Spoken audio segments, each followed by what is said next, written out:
한번 따라 하겠습니다. 나보기가 역겨워 가실 때에는. 우리가 호세아서를 말씀 듣고 있는데, 우리가 처음 시간에 부르심에 대해서, 사명에 대해서 말씀드렸습니다. 호세아가 받은 부르심 상당히 특이했습니다. 음란한 여자를 취해서 아내를 삼고, 그가 속을 많이 썩일 텐데 좀 고생 좀 해봐라. 그게 호세아가 받은 사명이었습니다. 그 이유는 뭡니까? 호세아 개인에게 당한 그 고난을 통해서 아버지 하나님의 마음을 깨달으라는 것입니다. 호세아가 자기 가족이 그렇게 깨지고 힘들게 하는 것을 보면서 하나님의 마음을 알아채려는 것입니다. 이스라엘 백성들이 하나님 앞에 호세아에게 고통을 주었던 그 아내와 같이, 고멜과 같이 그렇게 하나님을 힘들게 하고 있었다는 것입니다. 그래서 사람들에게 아버지 하나님의 마음을 전하라는 것이죠. 우리가 기도할 때 우리들의 소원을 주님 앞에 아뢰입니다. 우리 기도 제목이 있습니다. 간절함이 있습니다. 우리가 당한 고통과 고난이 있습니다.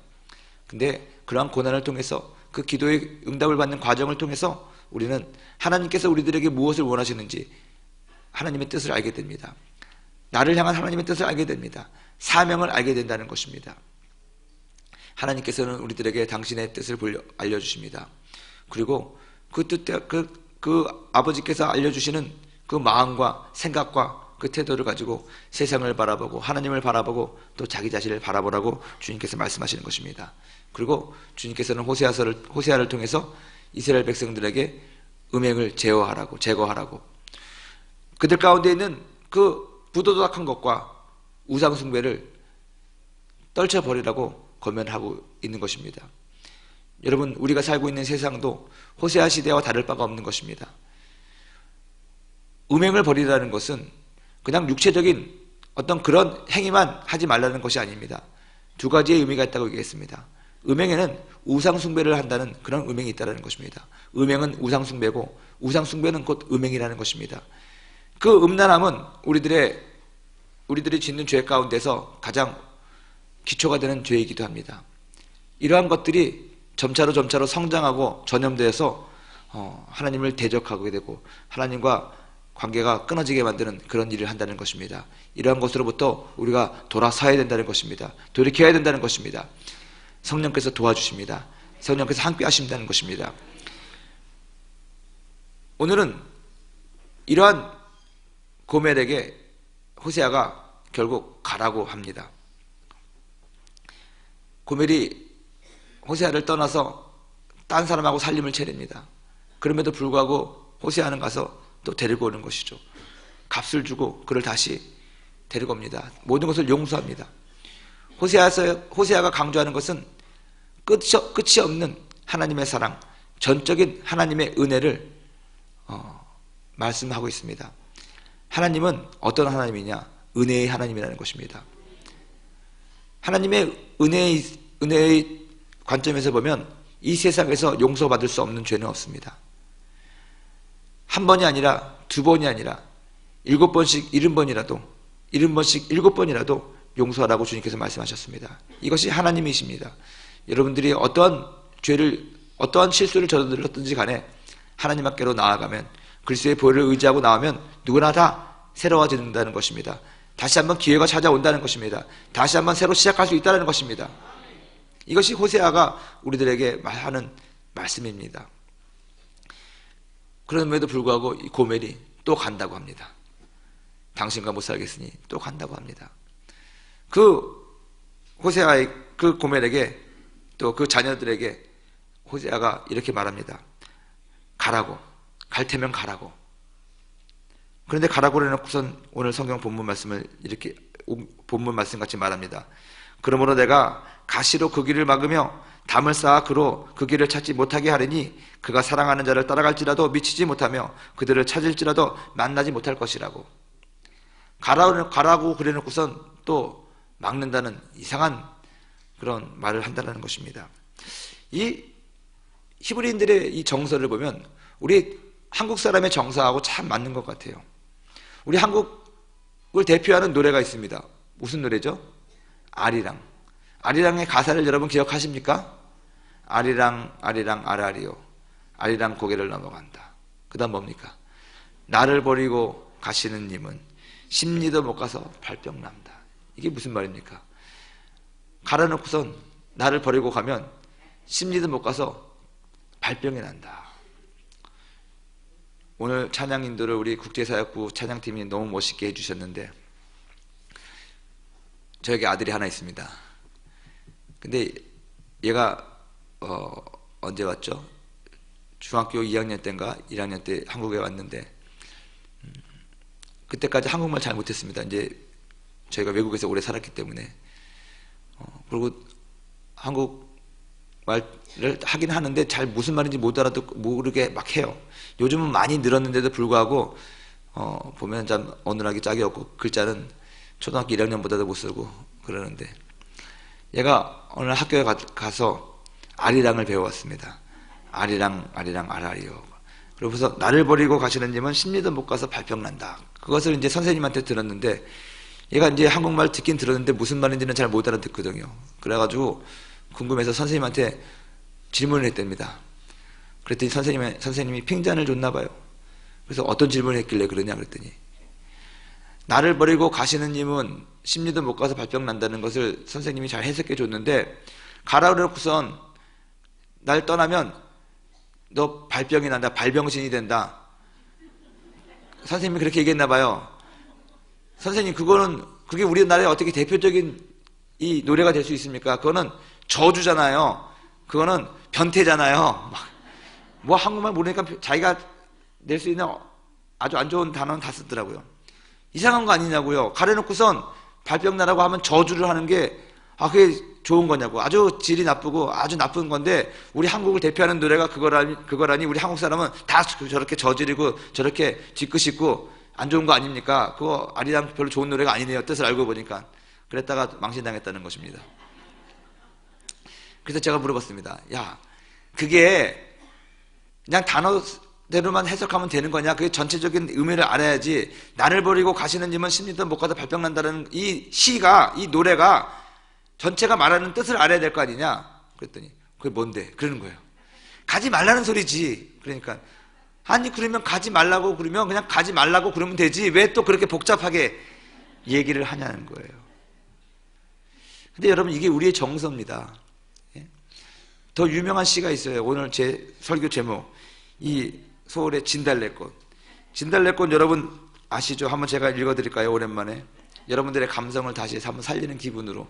벚꽃도 피고 꽃피는 봄이 왔는데, 아주 우리 한국을 대표하는 유명한 시 아니겠습니까? 나보기가 역겨워 가실 때에는 말없이 고이 보내드리오리다.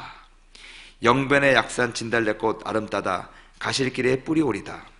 가시는 걸음걸음 놓인 그 꽃을 사뿐히 지려밟고 가시옵소서.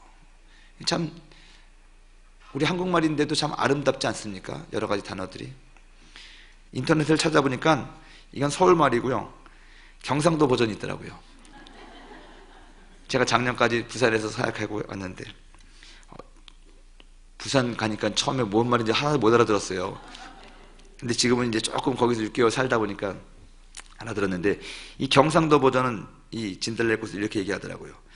내 꼬라지가 비기 싫다고 갈락하며 내 삼아 더러버서 암만 않고 보내줄구마.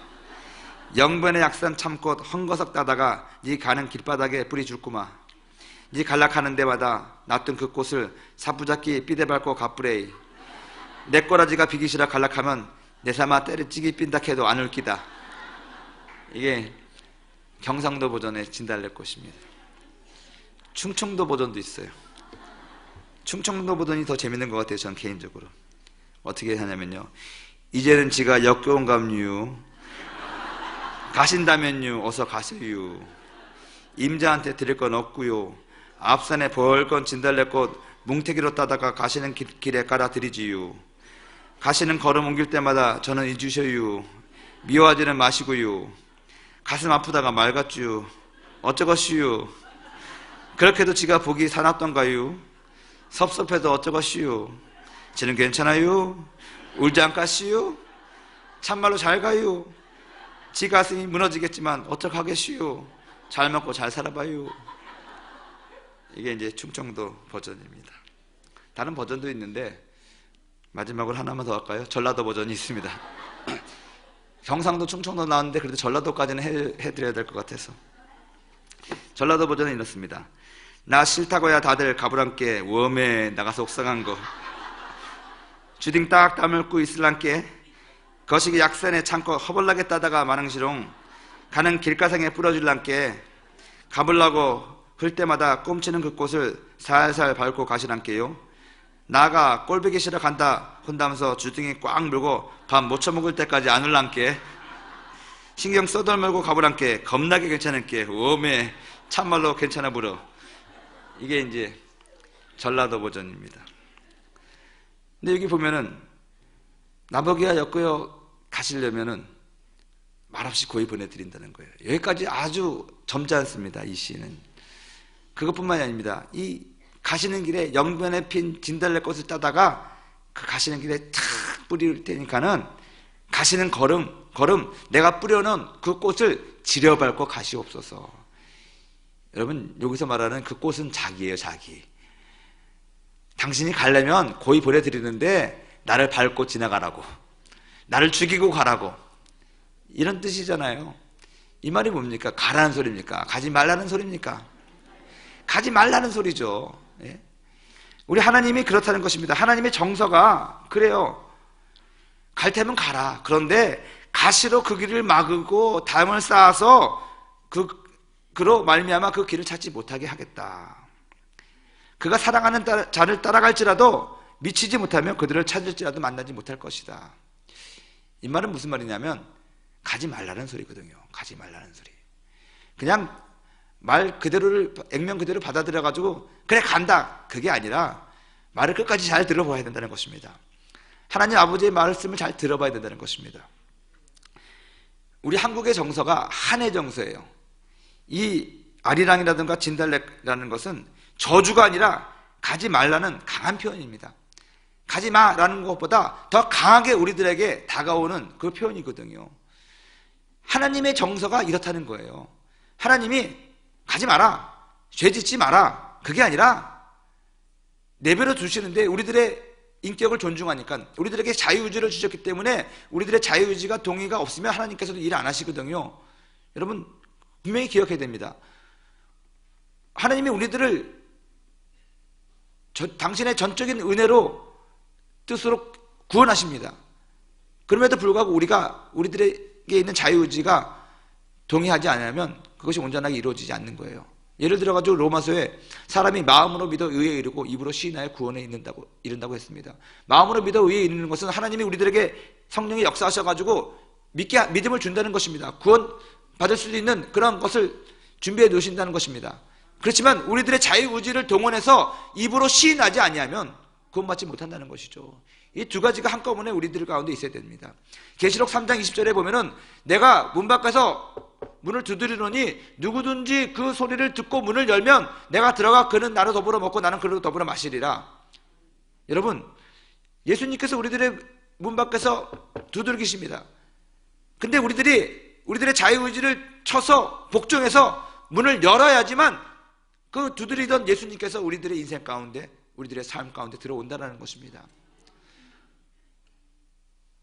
주님께서 우리가 간다고 그러면 가라고 그럽니다. 싫다고 그러는데 억지로 붙잡지 않는 것이죠. 하지만 하나님의 뜻은 갈 테면 가. 하지만 가시로 길을 막고 담을 쌓아서 네가 가더라도 네 사랑하는 님을 못 만나게 할 거야. 그 말은 뭡니까? 가지 말라는 더 강력한 표현이라는 거예요. 죄 짓지 말라는 더 강력한 하나님의 호소라는 것입니다. 이것을 우리가 알고 마음에 새겨야 된다는 것입니다. 다시 나에게 돌아오라는 호세아의 바람이죠. 사랑하는 아내여, 가봤자 소용이 없을 거야. 다시 나에게 돌아와. 나를 떠나지 마. 괜히 수고하고 애쓰지 마. 내가 다시 너를 찾아올 건데 가지 말라는 소리입니다. 똑같은 메시지가 오늘 저희에게 주님께서 하고 계시는 것입니다. 아직까지 그 죄악과 우리가 떨쳐버리지 못하는 습관이 있다면 주님께서 말씀하십니다. 이제 그만 포기하고 그만 헛된 것을 찾지 말고 무지개를 찾아 다니지 말고 나에게로 돌아오라는 거예요. 늦지 않았으니까 나에게로 다시 돌아오라는 거예요. 내가 받아주겠다는 거예요. 나를 떠나지 말라는 거예요.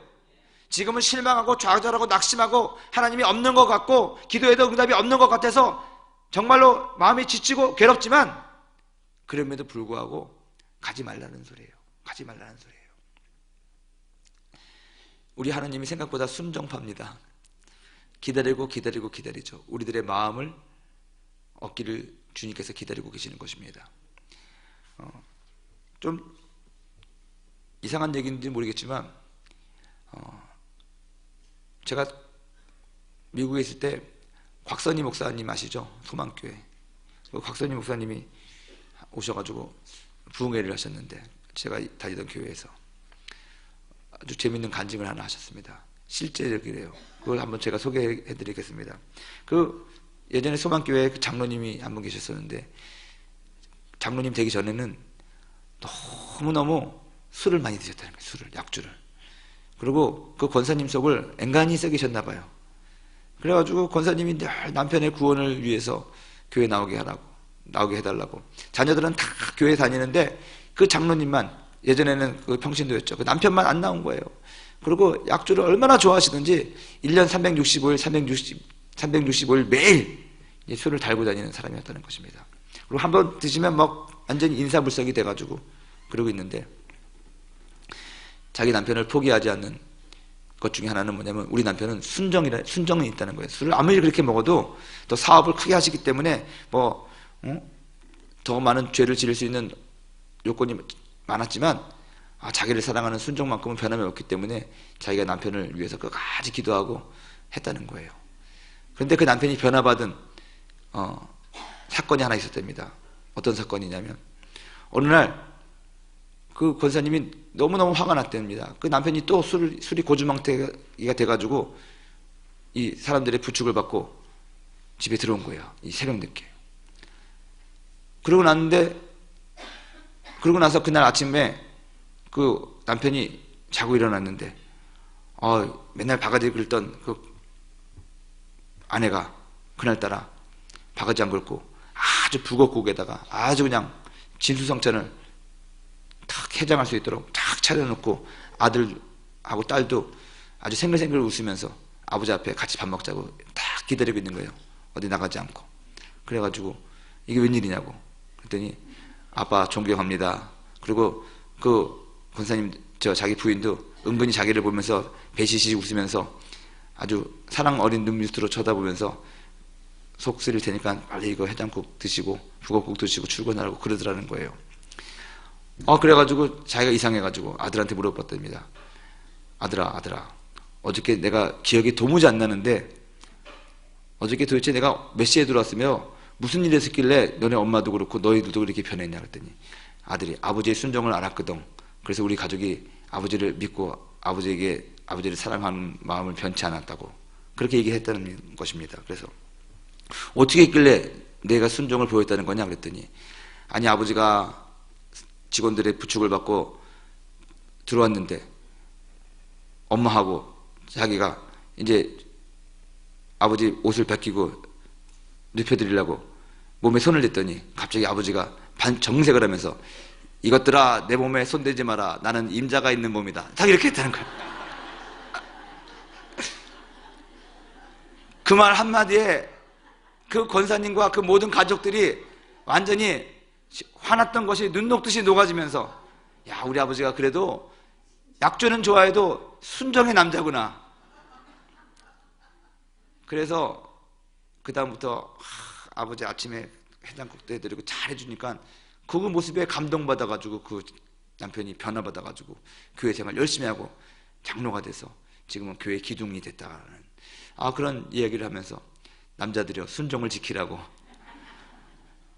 다른 건 몰라도 마음을 다른 데다 주면 안 된다고 막 그런 설교를 간증을 들은 적이 있는데 적당한 이 이해가 들는지 모르겠지만 하나님께서 우리들에게 원하시는 것이 이러한 순종이거든요. 그리고 하나님은 우리들에게 이런 순종의 하나님이시거든요. 항상 하나님은 우리들에게 당신의 마음을 우리들에게 주셨습니다. 그래서 떠나지 말라는 거예요. 근데 우리가 막 싫어하니까 그래도 하나님이 양보를 합니다. 그래, 해, 가봐. 그럼에도 불구하고 계속해서 우리 뒷공문을 쫓아다니면서 넘어지지 않도록 하는 거예요. 우리 아이가 자전거를 배울 때 자전거를 옆에 보조바퀴를 달아주다가 이제 보조바퀴를 띱니다. 그리고 뒤에서 제가 잡아줍니다. 그러면 우리 아이가 아빠 뒤에 잡고 있지? 잡고 있어. 진짜 잡지? 잡고 있어. 그러면 막 갑니다. 근데요, 얘가 신났다고 뒤에 우리가 잡고 있으니까 신났다고 페달을 밟으면 자전거가 빨리 가잖아요. 그러면 이거 잡고 나는 팔자걸음으로 엉거주춤 따라가다가 페달을 빨리 밟으면 어떻게 합니까? 뛰어가야 되잖아요. 근데 그걸 잡으면서 계속 못 가니까 그냥 놉니다. 그러면 얘가 자전거를 타고 막 갑니다. 그러면서 계속 뒤는 안 돌아보고 잡고 있지 그럽니다. 그러면 잡고 있어. 근데 내 목소리가 점점 멀어지니까 뒤로 돌아보다가 넘어집니다. 그러면서 거짓말하고 있어. 안 잡았으면서. 제가 얘기합니다. 너가 빨리 가니까 내가 이걸 잡고 끝까지 따라갈 수는 없지만 그래도 너 넘어질까봐 계속 뛰어가면서 일정한 거리를 유지하면서 난 잡고 있어. 그러고 가는 거야. 근데 네가 의심하고 뒤로 돌아보니까 넘어진 거야. 넌 사실 내가 안 잡아도 넌 갈 수 있는 자전거 실력이 있지 않니? 그랬던 적이 있습니다. 하나님도 마찬가지입니다. 우리들이 가겠다 하면은 가라고 그러지만은 계속해서 뒤에서 쫓아오시는 것입니다. 그리고 우리가 잊어버릴 때만 하면 나 여기 있다. 야, 나 여기 있다. 그렇게 주님께서 우리들에게 자신을 보여주시는 거예요. 이러한 하나님의 순정을 여러분 아시고 주께로 돌아가시기를 바랍니다. 여러분, 어떤 책을 보든지 어떤 편지를 볼 때는요, 행간의 의미라는 것이 있습니다. 말 그대로를 우리가 보면 안 됩니다. 그 말 속에 숨겨져 있는 의미가 있어요. 행과 행 사이에 우리들에게 말하는 의미가 있다는 것입니다. 그것을 알아야 됩니다. 가라고 그랬으니까 간다. 그러면 안 돼요. 저희 아내가 우리 집에 시집 와서 노할머니를 모셨는데 우리 할머니가 지금은 돌아가셨지만 그때가 한 90살 되셨을 때거든요. 우리 할머니의 특징은 다 괜찮다는 거예요. 할머니 진지 드실래요? 괜찮다. 나는 배 안 고프다. 그래요. 근데 우리 아내는 철이 없어가지고 26살에 시집을 왔거든요. 그러니 철이 있겠습니까? 밥을 안 해주는 거예요. 그래가지고 나중에 물어보면 할머니 왜 밥 안 해줬니? 그랬더니 할머니가 안 드신다고 그랬는데요. 그렇게 얘기하는 거예요. 우리 어머니가 전도사였습니다. 그래서 늦게 들어와요. 그럼 며느리가 할머니 밥도 해드리고 그래야 되는데 어느 날 할머니가 우리 어머니한테 얘야, 우리 손주 며느리가 참 좋은데 나한테 밥을 안 준다. 제가 참 싹싹하고 웃고 그러는데 나를 굶긴다. 맛있는 걸 자기 혼자만 먹는다. 그래가지고 그 얘기를 갖다가 이제 저한테 얘기해가지고 내가 그럴 리가 없는데 그래서 우리 아내한테 할머니 밥 안 해드렸어? 그랬더니 아니 밥 드시라고 그러면 나는 안 먹는다. 난 괜찮다. 할머니 라면 드실래요? 나는 라면 안 좋아한다. 그렇게 얘기한다는 거예요. 난 배부르다. 그래가지고 내가 그렇다고 진짜 안 드렸냐? 이게 배고프다는 얘기지 밥 먹는다는 얘기지. 그래서 그게 모르는 거예요. 할머니들의 그 언어 생활을. 나는 괜찮다가 괜찮지 않은 거잖아요. 그 상황과 그걸 잘 봐야 되는 거 아니겠습니까? 이게 의미예요. 제가 우리 아들한테도 그러거든요. 아침에 출근하려고 그러는데 나는 급해가지고 막 서둘러서 나가려고 그러는데 얘는 소세지를 구워 먹고 있어요. 그러면 내가 얘기합니다. 야, 소세지 맛있냐? 그러면 그거 하나 달라는 얘기거든요. 그랬더니 우리 아들은요, 그걸 딱 듣는 순간 아니 맛없어. 그랬더니 막 해서 먹어. 그럼 빈정상하는 거죠. 에? 커피 한 잔 먹는데 꼭 우리 아내가 그래요. 커피 맛 어때? 물어봅니다. 그럼 그거 한 입 달라는 거거든요. 그러면 네가 다 먹어. 그러면 이렇게 되는 것이죠. 여러분, 말에는요 의미가 있어요. 행간의 의미가 있다는 거예요. 성경을 볼 때요 하나님의 의미를 알아야 됩니다. 여러분, 책을 읽을 때요, 여러분 책을 읽을 때 참 책 읽기가 어렵잖아요. 근데 책을 빨리 읽는 방법이 있습니다. 제가 우리 청년들에게 가르치는 방법인데, 아무리 두꺼운 책이라도요, 우리가 그 책을 빨리 읽는 방법이 있는데 뭐냐면 논지를 아는 거예요. 논지라는 것은 그 책을 쓴 작가의 의도입니다. 이 책을 왜 썼는지를, 그것을 먼저 알아야 돼요. 머릿말이라든가 뒤에 책 소개하는 데 보면은 서문이라든가 마지막 후기에 그런 게 있어요. 이 책을 쓴 동기라든가 목적들. 그게 논지예요. 그러면 그 논지를 딱 알고 책을 보면요, 이 작가가 이 책에다가 무슨 말을 쓰려는지를 알잖아요. 결국 자기가 쓰고자 하는 말, 논지를 설명하는 거 아니겠습니까? 그걸 이해하고 보면은요, 아주 책을 빨리빨리 읽을 수가 있어요. 성경을 여러분 읽는데 이게 도대체 무슨, 창세기부터 이게 레위기, 이게 뭐 구약은 어렵고 신약도 뭐 헷갈리고 이게 무슨 말인지 잘 모르거든요. 근데 하나님이 이 책을 쓴 하나님의 의도가 있습니다. 논지가 있어요. 아버지 하나님의 뜻입니다. 하나님의 마음입니다. 그 마음을 가지고, 그 뜻을 가지고 이 성경을 보잖아요. 그러면 성경이 재밌어요. 성경에 나와 있는 말씀이 금방 이해가 된다는 것입니다. 여러분들, 우리들의 인생도 하나님이 다스리고 섭리하십니다. 우리들의 배후에는 모든 것이 하나님의 섭리가 있는 것입니다. 그러면 하나님의 뜻을 알고 하나님의 의미를 알고 우리들의 인생을 한번 살펴보십시오. 그러면요, 왜 우리 인생이 이렇게 진행되는지 우리가 알 수 있다는 거예요. 내게 닥친 이 환란이 왜 왔는지 알 수 있다는 거예요. 그 이유를 알면 그것을 벗어날 수 있는 방법이 생각난다는 것입니다.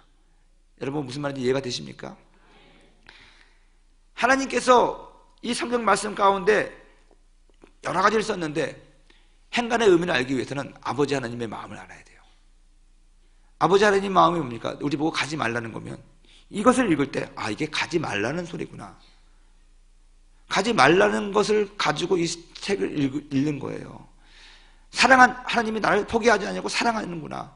그러면 그런 하나님의 사랑의 관점에서, 은혜의 관점에서 이 성경을 읽는 거예요. 그러면 이 성경이, 이 율법이 우리를 죽이고 우리를 멸망시키는 것이 아니라 우리를 살리는 방법이구나 알게 되는 것이죠. 하나님의 전적인 은혜를 우리가 깨달았으면 그 은혜의 관점으로 우리 자녀들을 보십시오. 우리 사업을 보십시오. 이 세상을 보십시오. 그러면 답이 보이는 거예요. 원인을 알 수가 있는 거라는 것입니다. 우리가 반드시 기억해야 될 것이 있습니다. 하나님이 우리들에게 징계를 내리시기도 합니다. 그런데 징계보다 더 큰 것이 하나님의 사랑이라는 것입니다. 하나님의 징계는 하나님의 사랑보다 결코 크지 않습니다. 그래서 우리가 지금 잠깐 환난을 당할 수가 있지만 그 환난을 허락하신 하나님의 뜻은 우리들을 그 환난을 통해서 더 강하게 만들고 더 큰 풍성한 은혜를 주시기 위한 것이라는 것을 여러분 깨달으셔야 됩니다. 많은 문제들이 있어요. 고난이 있어요. 그런데 그 고난보다 받은 은혜가 더 크면 그 고난은 별 문제가 아니라는 것입니다. 저희가 네팔에서 사는데 한 번도 거기서 고생한다는 생각을 한 적이 없습니다. 우리 아이들도 거기서 태어났거든요. 그런데 한 번도 얘네들이 네팔에서 태어나서 사는 것이 불편하다고 한 적이 없습니다. 지금도 우리 아이들은 네팔에 가서 살자고 가끔가다 그 얘기를 하고 그래요. 나중에 크면 네팔에 갈 거라고 하는 아이들도 있습니다. 근데 네팔이 어떠냐면 우리가 사는 환경하고는 좀 많이 다릅니다. 물 얘기를 하면 우리는 수도를 틀면 물이 언제든지 나오는데 네팔은 3일에 한 번 물이 2시간 정도 옵니다. 그러면 지하에 탱크를 만들어 놔가지고 땅 밑에다가 새벽 4시에 제가 새벽 예배 가기 전에 그 탱크를 열고 귀를 기울여요. 파이프에. 그러면 수도국에서 물을 보내주는 거거든요. 그러면 슉 소리가 납니다. 그럼 물이 쫄쫄쫄쫄 떨어져가지고 2시간 정도 받으면은 물이 좀 차여요. 근데 옆집에서도 그 물을 받아야 되니까 좀 물이 오는 소리를 들으면 물을 많이 받으려고 모터를 샀다가 땡깁니다. 윙 하고 땡깁니다. 그러면 옆집에서 땡겨버리면 우리 집은 물이 한 방울도 안 나와요. 그래가지고 저도 이제 모터를 사가지고 슉 소리 나면 먼저 땡겨야 됩니다. 먼저 땡겨야 돼요. 새벽기도 가기 전에 먼저 딱 땡겨놓고 가면 물이 쫙 옵니다. 근데 어느 날 갑자기 물을 딱 땡기는데 물이 땡겨도 물이 시원찮아요. 알고 보니까 옆집에서 더 큰 모터를 샀어요. 그러면 나도 더 큰 모터를 사야 됩니다. 우리 생존하기 위해서. 그러니 물이 모자라죠. 그래서 화장실에서는요, 작은 거 보고 나서 물을 한번 내리면 그건 절대로 있을 수 없는 일입니다. 정말 우리가 얼마나 알뜰하냐면 세수대 하나에다가 세수하고 발 닦고 그 다음에 남은 물은 변기에다가 나중에 버리고요. 물을 참 아껴요. 좀 지저분한 얘기지만 일주일에 한 번 머리 감으면 할렐루야죠. 그 물이 없는데 물 사다 먹는데 또 물 사다 먹어야 되고, 전기는 하루에 6시간 정도 나가거든요. 냉장고가 소용이 없어요. 우리 가가지고 없는 돈에 그래도 냉장고는 있어야 되지 않겠냐 해서 냉장고 샀는데 없어, 금방 고장 나가지고 쓰지도 못했습니다. 왜냐하면 하루에 6시간씩 전기가 나가는데 전기가 들어올 때 우리나라 같이 일정하게 들어오는 것이 아니라 불규칙하게 막 어떨 때는 300볼트가 왔다가 어쩔 때는 200볼트 왔다가, 그러니 그 고장 나는 거예요. 금방. 텔레비전 없죠. 텔레비전은 6시 반에 시작해가지고 8시 반에 2시간만 딱 합니다. 네팔 구경 방송이. 그러니까 뭐 2시간 보려고 텔레비를 삽니까? 그런 거 없죠. 우리가 1996년에 갔는데 95년부터 내전이 시작됐습니다. 그래서 우리가 2006년도 1월 달에 나왔는데 2006년도에 내전이 끝났어요. 우리는 하나님의 은혜로 내전이 시작한 것과 들어가서 끝난 거 나왔습니다. 그러다 보니까는 일주일에 한 번은 번다라고 그래가지고 그 막 계엄이 선포되고 폭탄 터지고 뭐 그럽니다. 우리 교회도 뭐 그런 일이 있었어요. 우리 교회 지를 때는요, 사람들이 화염병 던져가지고 불도 한번 3번 나고, 아무튼 그런 거 보면은 살기 힘들죠. 근데 지금까지 한 번도 그것이 그렇게 살면서 고생했다라고 생각한 적이 한 번도 없어요. 김치 없었거든요. 그래서 우리 양배추랑 파랑, 양파랑 해가지고 그 김치 대신해서 먹고 그랬습니다. 밥이 우리나라 같은 쌀이 아니라 그래 알랑미라고 하잖아요. 그런 쌀인데 그거랑 옥수수 가루랑 섞어가지고 이렇게 밥도 해먹고 그렇게 살았습니다. 손님들이 오면 어떻게 이런 밥 먹고 사냐고 하는데 우리는 너무너무 맛있게 먹고 살았습니다. 애들 우유는 우리나라 같이 그런 우유, 분유 그런 거 없습니다. 물소 젖을 짜가지고 아침에 갖고 오면 그것을 끓여가지고 식혀가지고 먹습니다. 물도 사서 먹는데 물에 석회가 하도 많으니까는 그냥 먹으면 안 돼요. 물을 끓여가지고 큰 백지에다가 끓여가지고 식힙니다. 그러면 석회가 밑에 쫙 가라앉아요. 그럼 위에 것만 떠가지고 먹고. 그거 불편하죠. 지금 생각해보면 와, 우리 진짜 고생하고 살았네 진짜. 근데 지금 한 번도 우리가 그것을 고생이라고 생각해본 적이 없거든요. 왜 그런지 아십니까?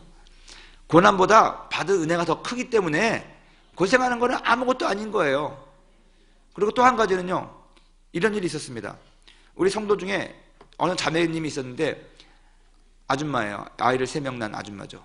그런데 맹장 수술을 했어요. 그래가지고 이제 병문안을 갔습니다. 근데 죄송한 얘기지만 이 네팔 병원은 어떠냐면 수술을 하려면요, 우리가 다 바늘하고 칼하고 나주제랑 사다 줘야 돼요. 의사가 뭐 필요한 거라고 딱 써주면 그거 가져가가지고 그 의료상에 가서 사가지고 딱 줍니다. 근데 우리 자매님이 가난하니까 맹장 수술, 배를 째야 되는데 전신 마취를 해야 되잖아요. 근데 그런 기술도 마침 마취하는 의사도 없었고 그래가지고 그 의사가 부분 마취약 그거 바르는 거 있죠. 그거 사오라고 그랬다는 거예요. 마취 잘못하면 또 큰일 나잖아요. 근데 그날따라 의사가 없었나 봐요. 그러니 배를 쬐는데 부분 마취 있잖아요. 그거 하고 배를 쬐어요. 생배를 쬐는 거죠. 그러니 얼마나 아프겠어요.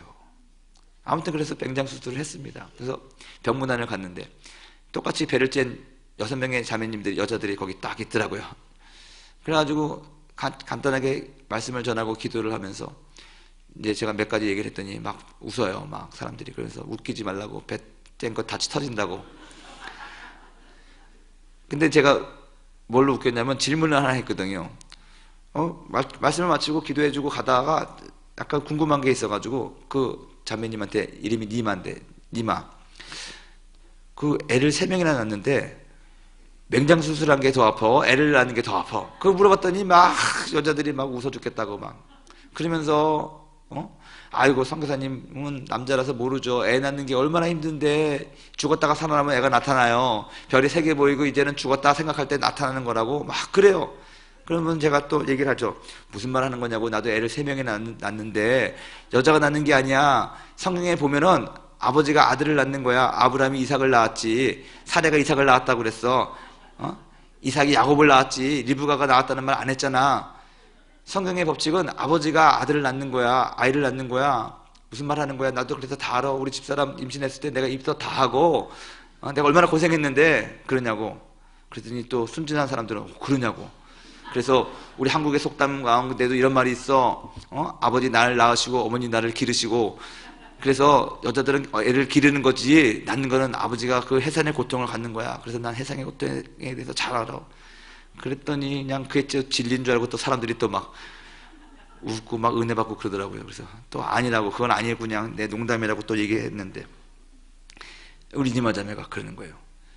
근데요 선교사님, 애 낳는 것 진짜 아픈데 애 낳는 것보다 이 맹장수술한 것이 더 아파요 사실은. 그래서 그래요? 그랬더니 왜냐하면 아이는 힘들어도 낳으면 나의 아이를 얻었기 때문에 의미가 있잖아요. 보람이 있잖아요. 그래서 다시는 안 한다 하면서도 나도 3명이나 낳거든요. 그렇게 얘기를 하는 거예요. 근데 맹장수술은 그냥 배를 짠 것밖에 없어요. 의미가 없어요. 그래서 더 아픈 거예요. 제가 그 얘기를 듣고 아주 큰 감동을 받았습니다. 여러분, 우리가 당하는 고난에 의미를 부여해 보십시오. 그러면 그 고난을 견딜 수가 있다는 것입니다. 우리가 당하는 고난보다 받는 은혜가 더 크기 때문에 그 고난을 고난이라고 생각하지 아니하고 어려움을 어려움이라고 생각하지 아니하고 우리가 이겨나갈 수가 있는 것입니다. 우리 하나님이 주시는 은혜는 이러한 것입니다. 우리들이 이 세상에서 환난을 당하지만 하나님께서 우리를 붙들어 주시고 우리들에게 주시는 은혜가 우리가 당하는 환난보다 크기 때문에 우리가 그것을 견딜 수가 있다는 것입니다. 이러한 관점에서 이러한 것을 염두에 두고 성경을 읽고 기도하고 우리가 하루하루 생활해 나가는 것이 하나님이 원하시는 것입니다. 아멘. 오늘 이것을 기억하시면서 한번 기도했으면 좋겠습니다. 하나님의 뜻은요, 합력하여 선을 이루는 것입니다. 우리들의 모든 삶은 하나님의 뜻을 이루게 되어 있습니다. 우리들이 환난을 당해도, 우리들이 시험에 당해도 결국 마지막에는 우리가 승리할 수밖에 없다는 것입니다. 이것이 하나님의 뜻입니다. 하나님의 마음입니다. 하나님의 은혜입니다. 이것을 철석같이 믿고 성경 보시고 기도하시고 여러분들의 생활 가운데 있는 모든 환난과 어려움을 극복해 나가고 이기시는 여러분이 되기를 주님의 이름으로 축원드립니다.